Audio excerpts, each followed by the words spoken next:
हाँ, तो हम लोग पढ़ रहे थे बायोलॉजी एनसीईआरटी बुक से, और वो +2 का है, जिसका चैप्टर 3 हम लोग पढ़ रहे हैं ह्यूमन रिप्रोडक्शन के बारे में। इसमें क्या पढ़ रहे थे आज? 3.3 पढ़ना है, जो है गैमेटोजेनेसिस। गैमेटोजेनेसिस हम लोग पहले वर्ड सुन लिए हैं, क्या है ये? जहाँ भी जेनेसिस वर्ड आया तो वो हो गया प्रोडक्शन। और किसका प्रोडक्शन? गैमिट का। गैमिट का प्रोडक्शन कहलाता है गैमेटोजेनेसिस, यानी युग्मक का जनन करना, युग्मक जनन हो गया। ये हम लोग पढ़ेंगे। इसमें जो है युग्मक क्या है? ये 2 तरह के युग्मक होते हैं, एक होता है स्पर्म और एक होता है ओवा। स्पर्म होता है मेल में और फीमेल में क्या होता है? ओवा। यही गैमेट मिल करके जब फर्टिलाइज करता है तो प्रोडक्शन के बाद, वो फर्टिलाइजेशन के बाद क्या बनाता है? चाइल्ड बनाता है, एम्ब्रायो बनता है, वो चाइल्ड बेबी में बनता है। तो हम लोग गैमेट कैसे बनता है उसके प्रोसेस को समझेंगे। तो गैमेटोजेनेसिस क्या है? Production of sperm in male और and ova in female. Female में ओवा बनता है और मेल में स्पर्म बनता है। तो स्पर्म के बारे में अभी हम लोग पढ़ेंगे, स्पर्म कैसे बनता है। तो स्पर्म बनने की क्रिया को कहते हैं स्पर्मेटोजेनेसिस। जिस तरह से गैमेट बनने की क्रिया को कहा गया गैमेटोजेनेसिस, उसी तरह से स्पर्म के बनने की क्रिया को कहते हैं स्पर्मेटोजेनेसिस। स्पर्मेटोजेनेसिस में क्या होगा? तो प्रोडक्शन ऑफ स्पर्म होगा। कैसे होगा? By immature male germ. Male का जो जर्म है, जर्म सेल होता है, जर्म सेल्स जिससे स्पर्म बनता है, वो इस मेल जर्म सेल्स कहते हैं। लेकिन वो होता है पहले कैसा? इमैच्योर, मतलब अपरिपक्व होता है, उससे स्पर्म बनता है, वो बन करके परिपक्व होता है। तो इमैच्योर मेल जर्म सेल जो है, जिसको कहते हैं स्पर्मेटोगोनिया, स्पर्मेटोगोनिया से स्पर्म बनता है। स्पर्म किससे बना? स्पर्मेटोगोनिया से स्पर्म बना। तो ये जो बनने की क्रिया है इसको कहते हैं स्पर्मेटोजेनेसिस। इसको कहे शुक्राणुजन, और शुक्राणुजन से शुक्राणु बनने की क्रिया को कहते हैं शुक्राणुजनन। हिंदी में नाम थोड़ा सा सिर्फ एक ना का अंतर होता है। ये कब बनता है? Begins at puberty. ये प्यूबर्टी के बाद बनता है। अब इसके बाद हम लोग देखते हैं कि स्पर्मेटोगोनिया से स्पर्म कैसे बनता है, क्या क्या इसमें स्टेप्स है। तो स्पर्मेटोगोनिया जो है ये कहाँ है? ये होता है सेमिनिफेरस ट्यूब्यूल्स में। सेमिनिफेरस ट्यूब्यूल्स का स्ट्रक्चर है ये। हम लोग देखे थे कि एक जो ह्यूमन टेस्टिस होता है, टेस्टिस के अंदर में कई ट्यूब होते हैं, कंपार्टमेंट था ना, उसके अंदर में जो छोटा छोटा ट्यूब्यूल्स था, वो जो ट्यूब था वो सेमिनिफेरस ट्यूब्यूल था। एक सेमिनिफेरस ट्यूब्यूल्स का जो पार्ट हम लोग देखे थे, इसमें क्या था? इसमें 2 तरह के सेल थे। एक था स्पर्मेटोगोनिया वाला जो स्पर्म बनाता है, और एक था सर्टोली सेल। 2 तरह का सेल था ना, जो पोषण करता है। सर्टोली सेल जो है वो पोषण करता है, और दूसरा सेल था स्पर्मेटोगोनिया सेल, जिससे स्पर्म बनता है। इस तरह से तो इसका एक पार्ट काट करके ये फिगर बना है, इस तरह सेक्शन है ये। तो ये इसका दीवार हो गया, किसका? ये वॉल हो गया सेमिनिफेरस ट्यूब्यूल्स का। तो सेमिनिफेरस ट्यूब्यूल्स में ये जो स्ट्रक्चर है, इससे कैसे डेवलपमेंट होकर के स्पर्म बना है, इसी को समझने की कोशिश कर रहे हैं। स्पर्मेटोगोनिया जो सबसे लोअर पार्ट में होगा, यहाँ से इससे निकला हुआ सेल स्पर्मेटोगोनिया जो है प्रेजेंट एट इनसाइड में रहता है, ये अंदर में वॉल ऑफ सेमिनिफेरस ट्यूब्यूल। ये जो सेमिनिफेरस ट्यूब्यूल है, इसका जो वॉल है इसके इनसाइड में रहता है, ठीक है। उसके बाद मल्टीप्लाई बाय माइटोटिक डिवीजन, ये डिवाइड करता है, अपनी संख्या बढ़ाता है, मल्टीप्लाई करता है। कैसे? कौन डिवीजन से? तो माइटोटिक डिवीजन से। माइटोटिक या माइटोसिस दोनों एक ही है। समसूत्री विभाजन, इसमें क्या होता है? समसूत्री विभाजन में जितने भी वो क्रोमोसोम की संख्या रहती है, डॉटर सेल में भी उतना ही रहता है, अंतर नहीं होता है। मान लो अगर सेल है 2n, तो इससे जो डेवलप करेगा 2 बनेगा माइटोसिस से, वो भी 2n ही होगा, वो अंतर नहीं होता है। तो ये पहले यहाँ से इस तरह बनता है, multiply by mitotic division to increase in numbers में अपनी संख्याओं में बढ़ाने के लिए ऐसा करता है। जो कैसा होता है? डायप्लॉइड, मतलब ये 2n वाला होता है, 2n वाला संख्या है, डायप्लॉइड कहते हैं। और 1n वाला किसको क्या कहते हैं? हाइप्लॉइड। ये हुआ हाइप्लॉइड, ये होगा डायप्लॉइड। तो हैप्लॉइड होता है ये। और चूँकि ये हम किसका पढ़ रहे हैं, ह्यूमन का पढ़ रहे हैं, तो ह्यूमन में डिप्लॉइड ही पूरा शरीर होता है, तो वो कंटेंट्स 46 क्रोमोजोम्स, इसीलिए 46 क्रोमोजोम इसमें होगा स्पर्मेटोगोनिया में। लेकिन स्पर्म में कितना होगा, स्पर्म में जाकर के 20, इसका आधा ना हो जाएगा, स्पर्म में हो जाएगा 23। ये बाद में होता है, कैसे होता है वही देखते हैं। तो ये स्पर्मेटोगोनिया कई भाग में डिवाइड किया माइटोसिस डिवीजन के द्वारा। उसके बाद जो बना वो बना प्राइमरी स्पर्मेटोसाइट्स। प्राइमरी स्पर्मेटोसाइट्स कैसे बना, प्राथमिक शुक्राणु कोशिका है। स्पर्मेटोगोनियम जो है, जो स्पर्मेटोगोनिया है, ये अंडरगोज फर्स्ट मियोसिस डिवीजन। जब ये माइटोसिस डिवीजन कर रहा था, तो जब तक वो किया तब तक वो स्पर्मेटोगोनिया ही रहा, वो बदला नहीं। लेकिन जैसे उसमें माइटोसिस के बाद मियोसिस और डिवीज़न हो गया, तो मियोसिस मतलब हो गया अर्धसूत्री, आधा होना। जैसे इसमें अर्धसूत्री विभाजन हुआ तो क्या बनेगा, एन। तो ये हो गया हैप्लॉइड सेल। हैप्लॉइड सेल जो बना पहला बार डिवीज़न होकर के, इसको कहते हैं प्राइमरी स्पर्मेटोसाइट। प्राइमरी स्पर्मेटोसाइट कैसा होगा, तो हैप्लॉइड होगा और एन वाला होगा। इसमें क्रोमोसोम की संख्या कितना होगा, 23। यही कह रहा है स्पर्मेटोगोनियम जो है अंडरगोज फर्स्ट मियोसिस डिवीजन, जो रिडक्शन करता है, कम करता है, form two equal haploid cell. ये दो गो, एक से दो बनता है सेल, जो बराबर संख्या में होता है। अब ये जो प्राइमरी हुआ, ये फिर डिवीजन करता है, ठीक है।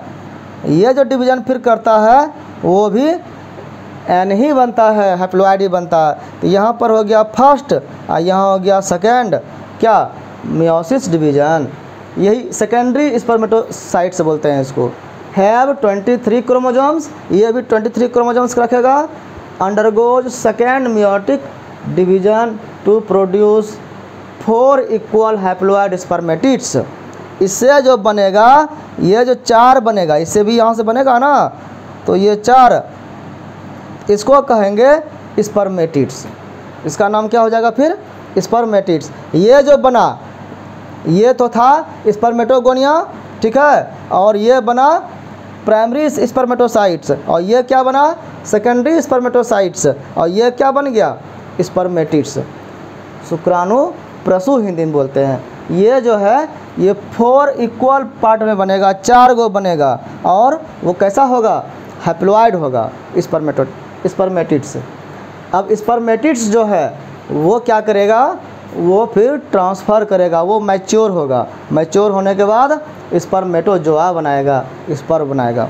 स्पर्मेटोजोआ या स्पर्म क्या है, this is the transformed form. ये बदला हुआ रूप है किसका, ऑफ स्पर्मेटिड्स। इसी स्पर्मेटिड्स का बदला हुआ और परिपक्व रूप है क्या, स्पर्मेटोजोआ। स्पर्मेटोजोआ और स्पर्म्स दोनों एक ही हुआ। By the process of spermiogenesis. अब इससे जो स्पर्म बना, इस प्रोसेस को कहते हैं स्पर्मियोजेनेसिस। स्पर्मियोजेनेसिस क्या हुआ, ये एक छोटा पार्ट हुआ, क्या, स्पर्मेटिड्स से स्पर्मेटोजोआ का बनना, ठीक है। ये सिर्फ मैच्योर हुआ स्पर्मेटिड से स्पर्मेटोजोआ में, इसमें कोई डिवीज़न नहीं हुआ। तो ये प्रोसेस सिर्फ स्पर्मियोजेनेसिस है और ये स्पर्मेटोजेनेसिस है। अंतर है दोनों में, दोनों मिलता जुलता लगता है। स्पर्मेटोजेनेसिस में ये पूरी प्रक्रिया आई और स्पर्मियोजेनेसिस में सिर्फ ट्रांसफॉर्मेशन हुआ, किससे, स्पर्मेटिड से स्पर्मेटोजोआ में, स्पर्म में। अब जो ये स्पर्म बना, इसका हेड जो है, स्पर्म कैसा होता है, एक हेड एक टेल होता है, इस तरह से होता है। स्पर्म कैसा होता है, एक हेड और एक टेल होता है। तो ये जो हेड है, ये हेड कह रहा है कि ये इस सर्टोली सेल में डूबा हुआ रहता है, नीचे की ओर रहता है, मतलब दीवार की तरफ रहता है। कैसा रहता है, स्पर्म हेड जो होता है बिकम एम्बेडेड, डूबा हुआ रहता है, घुसा हुआ रहता है, किसमें, इन सर्टोली सेल। सर्टोली सेल क्या है, न्यूट्रिशन वाला, भोजन वाला वो सेल है। अब आगे एक प्रोसेस है स्पर्मिएशन। स्पर्मिएशन को कहते हैं हिंदी में वीर्य सेचन। वीर्य सेचन जो है वो क्या है, द प्रोसेस ऑफ रिलीज, वो रिलीज होने का प्रोसेस है of sperm from seminiferous tubules. जब ये स्पर्म यहाँ पर बन गया तो ये जो ट्यूब्यूल्स है सेमिनिफेरस ट्यूब्यूल्स, इससे बाहर निकलने की क्रिया, इससे बाहर कैसे निकलता था, वो क्या क्या था, रेटे से, रेटे टेस्टिस से, भास डिफरेंस से, एपिडिडिमाइस से होते हुए भास डिफरेंस होते हुए गया था, आगे बढ़ा था वो। तो वो स्पर्म सेमिनिफेरस ट्यूब्यूल से जो बाहर निकला, सिर्फ ये अंदर की बात कह रहे हैं, इस टेस्टिस की बात कर रहे हैं, यहाँ से जब बाहर निकला उतने ही क्रिया को कहते हैं स्पर्मिएशन। जिस तरह से महिलाओं में, फीमेल्स में होता है ओवा निकलने की क्रिया को क्या कहते हैं, ओवुलेशन, स्पर्म निकलने की क्रिया को क्या कहेंगे, स्पर्मिएशन। ये सेम ही प्रोसेस है। तो ये एक सिर्फ प्रोसेस है जिस क्रिया को कहते हैं स्पर्मिएशन, जिसमें स्पर्म निकलता है। कहाँ से निकलता है, ये सेमिनिफेरस ट्यूब्यूल से निकलता है। अब ये जो क्रिया हुई, ये स्पर्म का हम देख लिए कैसे प्रोडक्शन हुआ, लेकिन ये सारी क्रियाएं कब होती है और किसके कारण होता है ये भी पता होना होगा ना। प्यूबर्टी का एज कभी कभी जो है हम देखते हैं एट प्यूबर्टी है, प्यूबर्टी का एज बहुतों में अलग अलग समय में शुरुआत होता है। किसी लड़की में 10 साल में, किसी में 12, किसी में 14, किसी में 15, किसी में 20 साल पर भी प्यूबर्टी स्टार्ट होता है। तो ये कौन रेगुलेट करता है इसको, बॉडी में कौन इसको कंट्रोल करता है, तो वो सब करता है हार्मोन। कौन करता है, हार्मोन। तो कौन कौन सा हार्मोन है, तो एट प्यूबर्टी, जब प्यूबर्टी होता है बॉडी में, बॉडी जब मैच्योर होता है तो release of hypothalamic hormone, brain में हाइपोथैलेमस होता है, हाइपोथैलेमस से जो हार्मोन निकलता है हाइपोथैलेमिक हार्मोन कहेंगे, और वहाँ से एक हार्मोन निकलता है जिसको कहते हैं GnRH। GnRH क्या फुल फॉर्म क्या हो गया, गोनेडोट्रोपिन रिलीजिंग हार्मोन। GN से हो गया गोनेडोट्रोपिन, R से हो गया रिलीजिंग, और H से हो गया हार्मोन। तो ये जो GnRH है ये कहाँ से निकला, हाइपोथैलेमस से निकला। कहाँ से निकला, हाइपोथैलेमस से। हाइपोथैलेमस का ये हार्मोन है, ये कंट्रोल मुख्य रूप से यहीं से करता है। हाइपोथैलेमस से जब ये GnRH निकला तो ये क्या करता है, ये निकलते निकलते बॉडी में उसका लेवल ब्लड में बढ़ जाता है। तो जैसे इंक्रीज लेवल जैसे इंक्रीज होगा GnRH का, तो एक्ट ऑन, ये हर जगह काम नहीं करेगा, इसका काम कहाँ असर होगा, एंटीरियर पिट्यूटरी ग्लैंड। ये जो यहाँ पर पिट्यूटरी ग्लैंड होता है जिसको कहते हैं पीयूष ग्रंथि, उसके अगले भाग पर ये इफेक्ट करता है। जब उस पर इफेक्ट करा तो वो क्या करेगा, पीयूष ग्रंथि एंड स्टिमुलेट, वो स्टिमुलेट हो जाता है, जागृत हो जाता है, जब तक सोया है उसको ये जगाता है, और वो स्टिमुलेट होकर के पिट्यूटरी ग्लैंड क्या करता है, सेक्रेशन ऑफ 2 गोनेडोट्रोपिन्स, 2 गो हार्मोन निकलता है जिसको गोनेडोट्रोपिन मुख्य रूप से जोड़ करके कहते हैं। लेकिन वो कौन कौन सा होता है, LH और FSH। LH और FSH क्या है, ये 2 तरह के हार्मोन हैं जो इस स्ट्रक्चर को, इस प्रोसेस को कंप्लीट करता है। LH को बोलते हैं ल्यूटेनाइजिंग हार्मोन, जिसको हिंदी में पित्त पिंडकर कहते हैं। ये हार्मोन जो है एक्ट्स ऑन लिडिक सेल्स।